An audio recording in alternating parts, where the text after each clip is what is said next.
I'm here for round 1 of Group S, and the boys are ready to go out. I'm here with Ryan Curnick, who qualified 11th in Group S. Ryan, this is your first time back after a year. How do you feel? Going pretty well, yeah. I was a bit nervous, I must admit, coming down. I sort of felt like I was going off to my first ever Porsche Club Super Sprint about 15 years ago after a year on the sidelines, but just been going very slow and steady and kind of taking it easy and staying out of everybody's way. And yeah, happy with the time. That was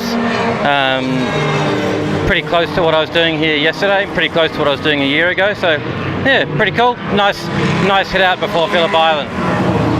Now, is your main aim this weekend to beat Watsy over in the other garage, or are you just going to try and slowly ease your way up into it, or try and get him off the start? Is there any tactics this weekend? I would love to beat Mr. Richard over there. He has half as much engine as I do, and he's got those beautiful big fat tyres on the back of his car, so I think it will be a stretch, but he better not make any mistakes. If he's off in the grass, I'm just going to sail past and wave. That's my best chance. That's your best chance? My best chance.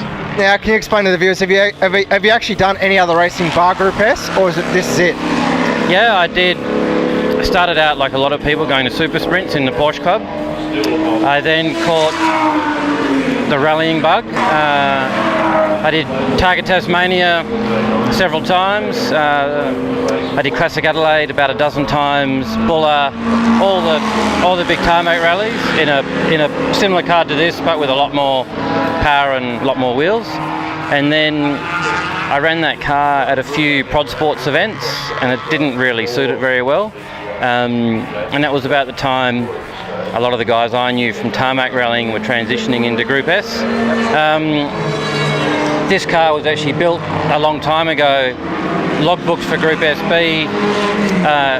The fellow that owned it ran it 3 times, didn't enjoy it, put it on the shelf.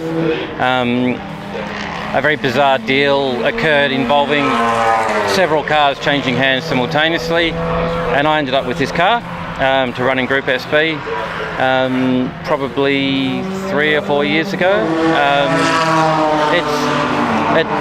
I would love if it had big fat tyres on the back, but it doesn't. Who's your favourite? I mean, I'll say that again. Who works on your car behind the scenes? Because a few of the guys have mechanic workshops. Do you actually have? Are you a customer of someone like PR Technology or Michael Newton Automotive, or do you have someone like that? Yeah, Michael does all the work on the car. Yep. I do little bits and pieces. I'm a former engineer in a past life. I'm a bit of a compulsive tinkerer, but all the heavy lifting is done by Michael and his boys. They do a great job. Now, are you going to run the full championship this year, or just go on the odd occasion? Full championship, I think. Yeah, and after it was pretty hard sitting it out last year. There was a lot of things going on: work, home, car, children, lots of stuff going on. The calendar's looking a bit clearer this year, so looking forward to it. And my last question is, it's just a random one that I'm throwing into the winds. I know a lot of the Group S guys are wine drinkers. What's your favourite type of wine, red or white? White. Just the white? Is there any specific white brand of wine that you like?